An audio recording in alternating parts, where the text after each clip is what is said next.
Arabs are the most maligned group in the history of Hollywood. They're portrayed basically as subhumans. Untermenschen, a term used by Nazis to vilify gypsies and Jews. These images have been with us for more than a century.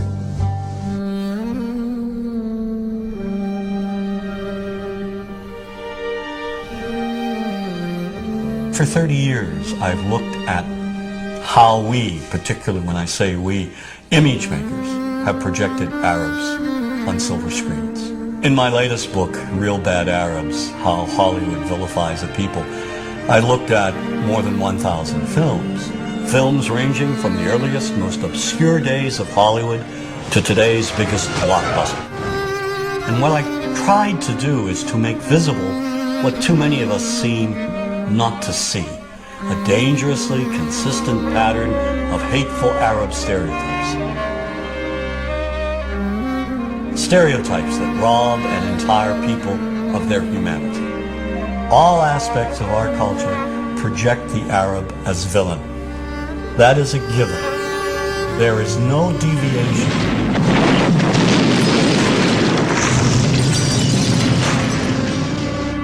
We have taken a few structured images and repeated them over and over again.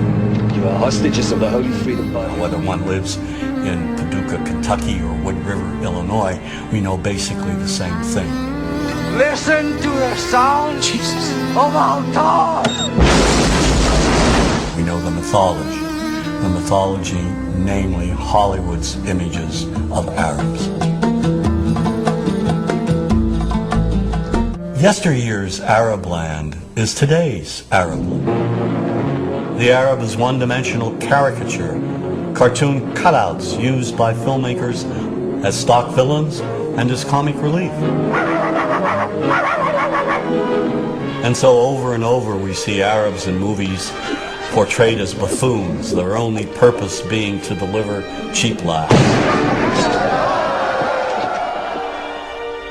You see this in the Joey Heatherton film, The Happy Hooker Goes to Washington. Every night I was forced to perform unspeakable acts with circumcised dogs. Oh, dogs are better than sheep. They're cleaner, I know, I've tried both. The stereotype has become so widespread that it's become invisible to people. And the reason being is that we've all grown up with these images. Just look at television. We now have TV shows telling us that, in addition to the Arab terrorists over there, American Arabs over here are also terrorists. Then there's Showtime's Sleeper Cell. Here, a sinister network of Islamic groups operates on American street corners. Any homeless man could be part of this network. Even Western-looking Arabs are part of this anti-American conspiracy. We're at war with America, period. And we're going to win that war by convincing enough Americans through the spread of fear, insecurity, and terror to change their ways. And the best way to teach that lesson is by attacking them where they live, work, and play. And this paranoia runs deep. So when innocent Arabs are killed, when they're bombed, maimed, wounded, when they're tortured in places like Abu Ghraib, is it really any surprise that we don't feel any compassion? Or worse, make light of it?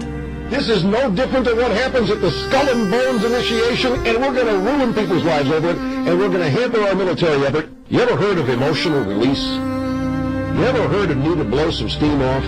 Well, yeah, sort of like hazing, a fraternity prank, sort of like that kind of fun. But the point is, everybody's been saying that this came from we don't care about them.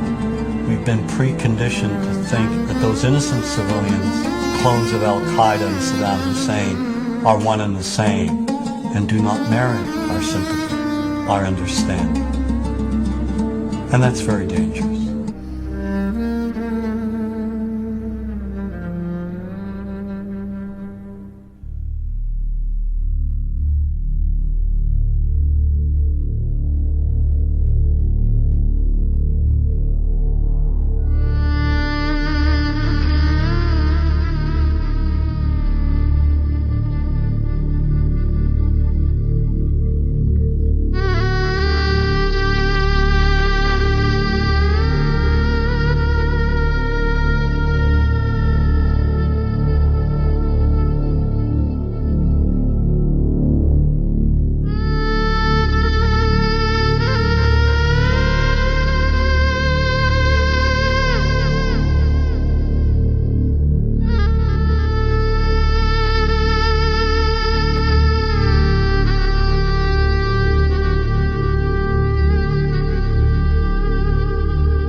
Messiah!